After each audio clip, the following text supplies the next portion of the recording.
talking as we were coming on the air here real quick, what's happening with the movement of Irma. And we have analyzed that it's not going much west over the last 3 hours. All right, so you keep talking. I'm going to do this. Okay, so made land is start going north, north, north, north, north. All right, so if I just keep using a linear line right there, it may jog a little more west, okay?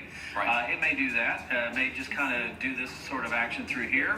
But right now, it is still moving very, very far toward the north. And we do have our live cam. That's Steve Barrett over there in our special storm chaser vehicle. He's over in Polk County right now. He's going to be riding just in advance of that storm, so we're going to be curious to see how the winds are where he is. But Rusty, that is going to be right there through Fort Myers. And again, this is going to, there's two things. First of all, this will keep it on the weaker side, all right, but it's still 110 miles an hour, so weak is perhaps not the right word. Cat 2. Strong Cat 2, but this is also going to keep a lot of us still in the same wind problem later tonight. Yeah. We haven't even gotten to the hurricane force wind yet, not by a long shot. So the problem is, Tom, if the eye stays inland more, it will weaken Irma faster, but it will also bring these stronger core winds closer to Central Florida, so you don't win. It's a win-lose situation as far as that goes.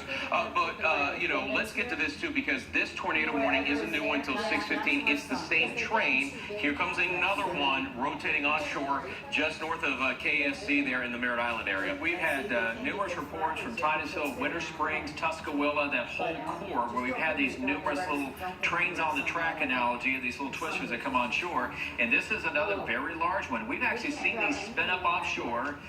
There's the wind shear, the spin, is at its highest point in the northeast quadrant of hurricanes. We've talked a lot. Fortunately, a lot of people are listening. They're being educated into the design of these storms. So that's why we're saying, even though the hurricane's on the west coast, that is not a positive thing for us here. Titusville, 535, here comes another one. Yeah, we're on the rough side of it, and again, the rotation is extremely strong, and the intensity of the rotation has picked up with the last ones that we've seen. Luckily, we haven't had any damage reports out of northern Brevard County. We'll see if we get those. Hopefully, there's not a lot of people in this area. They took the warnings and they evacuated. They got out of here, Tom. But this is an hour-long warning. They issued it at 5:15. It goes until 6:15. More than likely, if this holds together, this would move back into eastern Seminole County. The warning extends that far and into southern Volusia County. So this is an extremely large tornado warning. But when a storm is moving at 50 miles an hour, obviously it's going to cover the 50 miles in the given warning time. Yeah, it's hauling the mail, as I say. It's really cooking through. We're going to keep an eye on this and